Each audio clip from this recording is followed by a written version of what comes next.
Morning, नमस्कार दोस्तों। तो क्या हाल चाल। तो आप लोगों को पता है कि हम लोग देख रहे हैं घटना चक्र पॉलिटी PYQ सेशन, जिसमें हम लोग का चल रहा है मौलिक अधिकार। और इसमें अभी तक हम प्रीवियस ईयर के 125 क्वेश्चन देख चुके हैं और ये मूल अधिकार का लास्ट वीडियो होने जा रहा है, क्योंकि इसमें अप्रॉक्स 140 क्वेश्चन हैं। तो हम लोग 125 देख चुके हैं, कुछ क्वेश्चन हैं जिसे हम लोग देखने का प्रयास करेंगे। तो चलिए आज क्वेश्चन नंबर 126 से स्टार्ट करते हैं।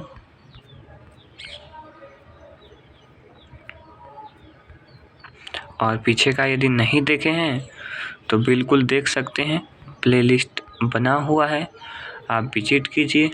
इच्छुक है तो देखिए, नहीं तो राधे राधे। क्वेश्चन नंबर कितना से होगा तो 126 ना। चलिए आ गया हम लोग का। कल यहाँ तक क्वेश्चन देख लिया गया है, एक बार रिपीट कर देना चाहेंगे।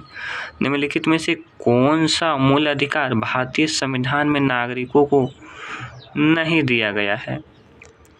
तो संपत्ति का जो अधिकार है ये भारतीय नागरिकों को मौलिक अधिकार से हटा दिया गया था 1978 में। आज से जो हम लोग का आज का क्वेश्चन यहाँ से स्टार्ट हो रहा है, निम्नलिखित में से कौन सा भारत के संविधान के द्वारा प्रदत्त 6 मूल अधिकारों में से नहीं है? समानता का अधिकार, विरोध का अधिकार और शोषण के विरुद्ध अधिकार, धर्म की स्वतंत्रता का अधिकार। तो इसका जो आंसर हो जाएगा ऑप्शन नंबर बी, विरोध का अधिकार, जो कि मूल अधिकार के अंतर्गत नहीं आता है। विरोध का अधिकार मूल अधिकार के अंतर्गत नहीं आता है। क्वेश्चन नंबर 127, भारतीय संविधान में निम्न में से कौन सा अधिकार प्रदान नहीं करता है? मूल अधिकार में आपको प्रदान नहीं किया जाता है समान आवास का अधिकार, समानता का अधिकार, धर्म पालन करने का अधिकार, स्वतंत्रता का अधिकार।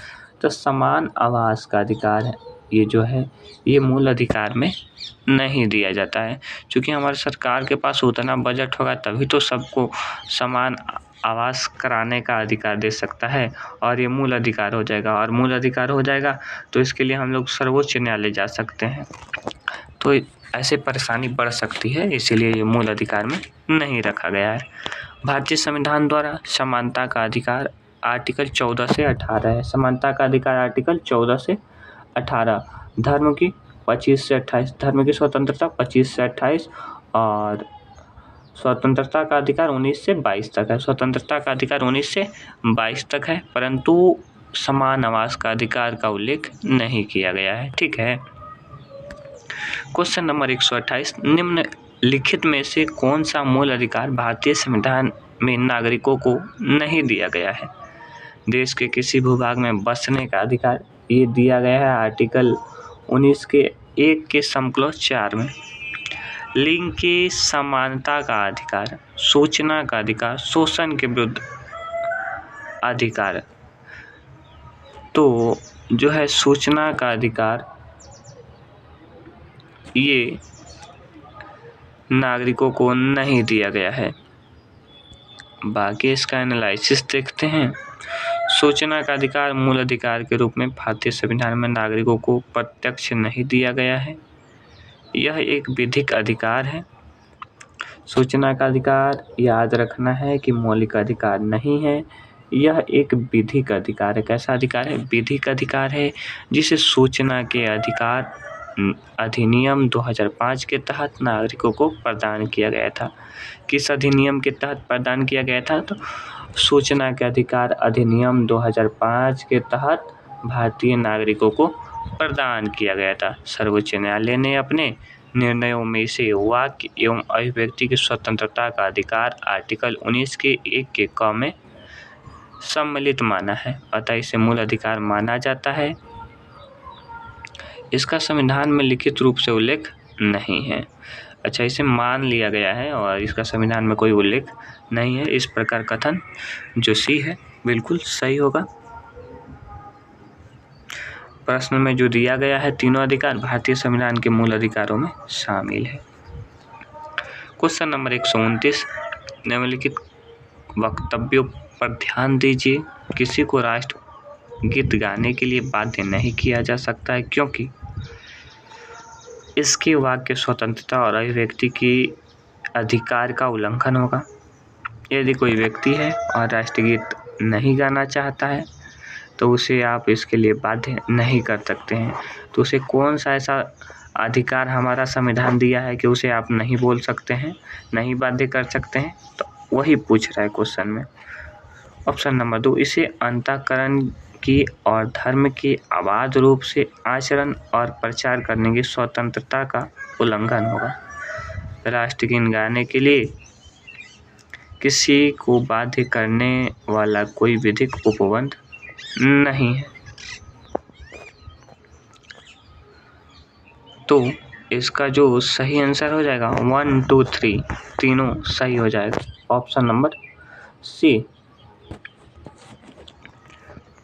बाकी देखते हैं। बिजोई इमैनुअल बनाम केरल राज्य।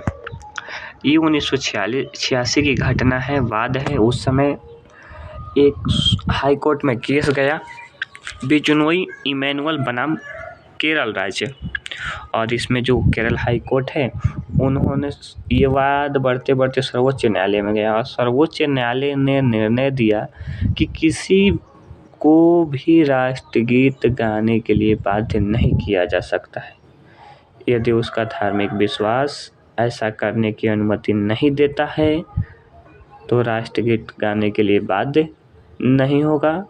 उसका वाक्य एवं स्वतंत्रता का इससे उल्लंघन होगा।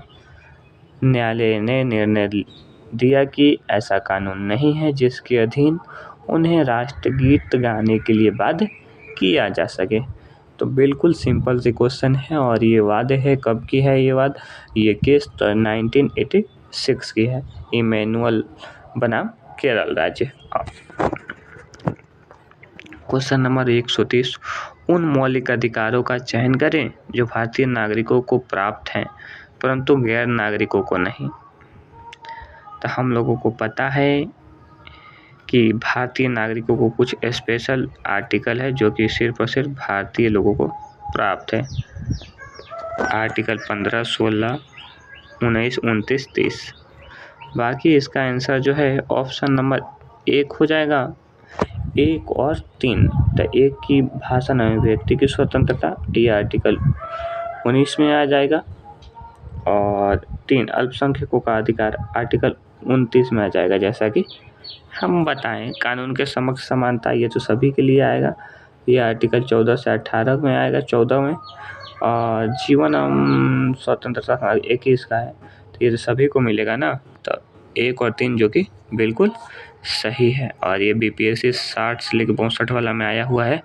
भारतीय संविधान के भाग 3 में वर्णित मौलिक अधिकारों के तहत आर्टिकल 19 में भाषण एवं अभिव्यक्ति की स्वतंत्रता तथा आर्टिकल 29 में अल्पसंख्यक वर्गों के हितों का संरक्षण मात्र भारतीय नागरिकों को प्राप्त है। यानी जो हमारे देश के नागरिक हैं उन्हें आर्टिकल 19 और आर्टिकल 29 में जो स्वतंत्रता दी गई है सिर्फ और सिर्फ भारतीय नागरिकों को प्राप्त है, ना कि गैर नागरिकों को। यह गैर नागरिकों यानी विदेशी नागरिक यदि विदेश से कोई जैसे घूमने फिरने आता है तो उसको ऐसा अधिकार प्राप्त नहीं है। जबकि अनुच्छेद 14 कानून के समक्ष समानता का अधिकार, अनुच्छेद 21 कानून के समक्ष समानता का अधिकार यानी कानून सभी के लिए समान होगा। अनुच्छेद 21 जीवन और स्वतंत्रता का संरक्षण भारतीय नागरिकों तथा विदेशियों को प्राप्त है। बिल्कुल सही बात है, यह गैर नागरिक और भारतीय नागरिक दोनों को प्राप्त है आर्टिकल 14 की स्वतंत्रता और आर्टिकल 21 की स्वतंत्रता। ठीक है, निम्नलिखित में से कौन सा मूल अधिकार विदेशी नागरिकों को प्राप्त नहीं है? विधि के समक्ष समानता ये तो प्राप्त होगा ही ना। शोषण के विरुद्ध अधिकार, अभिव्यक्ति की स्वतंत्रता का अधिकार ये भी है। प्राण एवं दैहिक स्वतंत्रता, शोषण के विरुद्ध अधिकार, ऑप्शन नंबर बी हो जाएगा इसका आंसर। मुझे लग रहा था कि ऑप्शन नंबर डी होगा।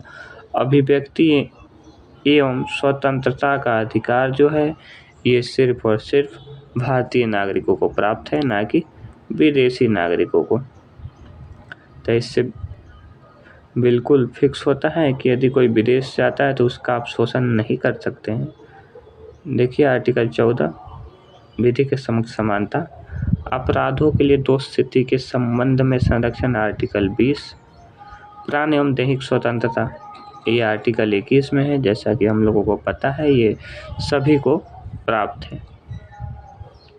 शिक्षा का अधिकार आर्टिकल 21 के क, शोषण के विरुद्ध आर्टिकल 23-24, धर्म की स्वतंत्रता 25 से लेकर 28। स्पष्ट है कि अभिव्यक्ति की स्वतंत्रता जो आर्टिकल 19 में है भारत में विदेशी नागरिकों को प्राप्त नहीं है, सिर्फ और सिर्फ भारतीय लोगों को प्राप्त है। कौन कौन? 14, 19, 29, 30 और भी है 15, 16 शायद देख लेंगे। भारतीय संविधान के अंतर्गत निम्नलिखित अधिकारों में से कौन सा एक अधिकार सभी व्यक्तियों को प्राप्त है? विधि के समान संरक्षण का अधिकार, भेदभाव के विरुद्ध अधिकार, अभिव्यक्ति की स्वतंत्रता का अधिकार, सांस्कृतिक और शैक्षणिक अधिकार। ये क्वेश्चन जो है फिर से एक बार देखते हैं। भारतीय संविधान के अंतर्गत निम्नलिखित अधिकारों में से कौन सा अधिकार सभी व्यक्तियों को प्राप्त है?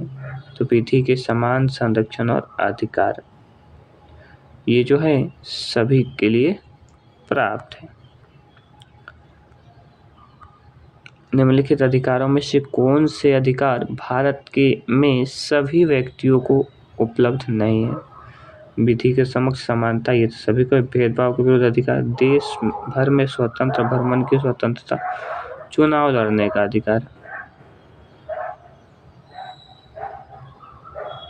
नीचे दिए गए उपलब्ध सभी के लिए उपलब्ध नहीं है। फुट कॉपी कर अपना उत्तर दीजिए। भेदभाव का अधिकार तो नहीं है, ये तो सही है। देश भर में स्वतंत्र भ्रमण का अधिकार सभी को नहीं, सिर्फ भारतीय। चुनाव लड़ने का अधिकार, ऑप्शन जो इसका आंसर दिया है ऑप्शन नंबर डी। बाकी इसका संविधान के आर्टिकल 14 में उल्लिखित विधि के समक्ष समानता मौलिक अधिकार भारत में नागरिकों के सभी व्यक्तियों को उपलब्ध है, जबकि प्रश्नगत तीनों अधिकार मात्र भारतीय नागरिकों को उपलब्ध है। और ये जो है विधि के समक्ष समानता ये सभी को प्राप्त है। बाकी ये तीनों जो है ये ओनली इंडियन लोगों को प्राप्त है, ओनली जो भारतीय नागरिक है उन्हें प्राप्त है।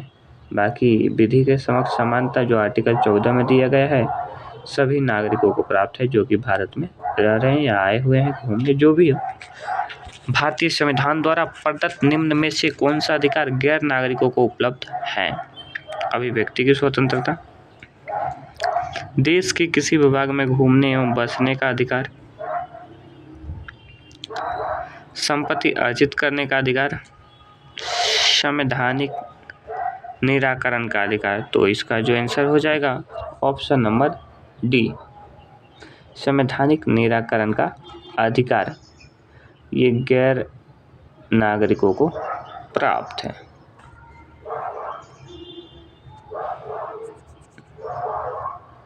क्वेश्चन नंबर 135, भारत में रहने वाला ब्रिटिश नागरिक दावा नहीं कर सकता। क्या चीज़ का दावा नहीं कर सकता है? व्यापार और व्यवसाय की स्वतंत्रता का। ये आर्टिकल 19 के तहत व्यापार और व्यवसाय की स्वतंत्रता का और वो दावा नहीं कर सकता। ये आर्टिकल 19 में है और 19 जैसा कि हम लोगों को पता है सिर्फ और सिर्फ भारतीय लोगों को, भारत के जो मूल नागरिक हैं उन्हें प्राप्त है। जीवन और व्यक्ति की स्वतंत्रता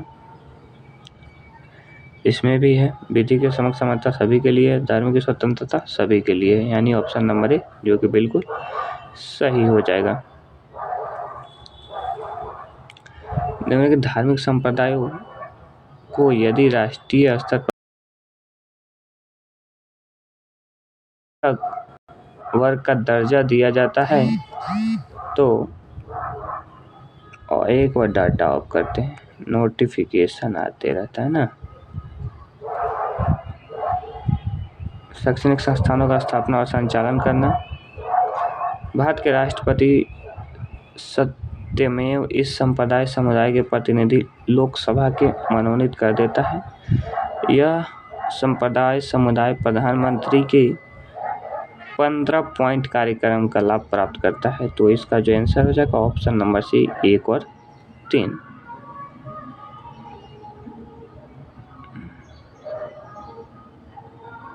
क्वेश्चन नंबर 137 बंधुआ मजदूर अधिनियम संसद में किस वर्ष पारित हुआ था? तो 1976 में बंधुआ मजदूर अधिनियम 1976 में पारित हुआ था। बंधुआ मजदूरी प्रथा अध्यादेश 1975 में जारी किया गया था, जो कि 1976 में पास हो गया और जारी हो गया। जोखिम भरे उद्योगों में बलात्श्रम उपयोग निषेध किया गया था। कब किया गया था? तो भारत के संविधान द्वारा तो किया गया है, ठीक है। 10 दिसंबर 1996 सर्वोच्च न्यायालय के निर्णय द्वारा, ये भी बात सही है। संयुक्त राष्ट्र के चार्टर द्वारा, ये भी बात सही है, यानी ऑप्शन नंबर डी जो कि बिल्कुल सही हो जाएगा। क्वेश्चन नंबर 139 पूर्ति कीजिए। डैश बिना कर्तव्य के उसी प्रकार है जैसे मनुष्य परछाई के। नैतिकता, अधिकार जो है, और ये अर्नेस्ट बार्कर का कथन है। किसका कथन है? अर्नेस्ट बार्कर का कथन है। कथन हम लोग को देखने को मिल ही जाता है एक आध एग्जाम में। क्वेश्चन नंबर 140 कौन सा अधिकार कर्तव्यों के बीच सही संबंध है? अधिकार कर्तव्यों के साथ सहसंबंधित है। अधिकार व्यक्तिगत है तथा समाज में कर्तव्यों की स्वतंत्रता है। नागरिकों के व्यक्ति के विकास के लिए अधिकार ना कि कर्तव्य महत्वपूर्ण है। राज्य अस्थायित्व के लिए कर्तव्य ना कि अधिकार महत्वपूर्ण है। इसका ऑप्शन नंबर ए जो कि बिल्कुल सही हो जाएगा। क्वेश्चन नंबर 141 कथनों में कौन सा कथन सही? अधिकार नागरिकों के विरुद्ध राज्य के दावे हैं। ये तो बात नागरिकों के विरुद्ध राज्य के दावे नहीं, ये बात गलत है। अधिकार से यहाँ मौलिक अधिकार की बात कही जा रही है। अधिकार वे विशेष अधिकार है जो किसी राज्य के संविधान में समाविष्ट है। राज्य के न देश के अधिकार राज्य के विरुद्ध नागरिकों के दावे हैं। ये बात सही है, ऑप्शन नंबर सी जो कि बिल्कुल सही हो जाएगा। क्वेश्चन नंबर 142 सेवा के अधिकार की अवधारणा प्रारंभ हुई? तो ये ग्रेट ब्रिटेन की अवधारणा से प्रारंभ हुई है। कहाँ से? Great Britain. Okay, question number 142 तक तो हो गया। और आज का जो हम लोग का टॉपिक है मौलिक अधिकार, यहीं पे ख़त्म होता है। कल से हम लोग देखेंगे राज्य के नीति निर्देशक तत्व DPSP, जिसका आर्टिकल 36 से 51 तक वर्णित है। ओके, तो मौलिक अधिकार का सारा क्वेश्चन प्रीवियस ईयर का हो चुका है। यदि आप नहीं देखे हैं तो बिल्कुल देखें, इसके लिए आप स्वतंत्र हैं और प्लेलिस्ट मैं बना दिया हूँ। तब तक के लिए धन्यवाद, और पहली बार आए हैं तो चैनल को लाइक सब्सक्राइब बिल्कुल करें। थैंक यू, धन्यवाद।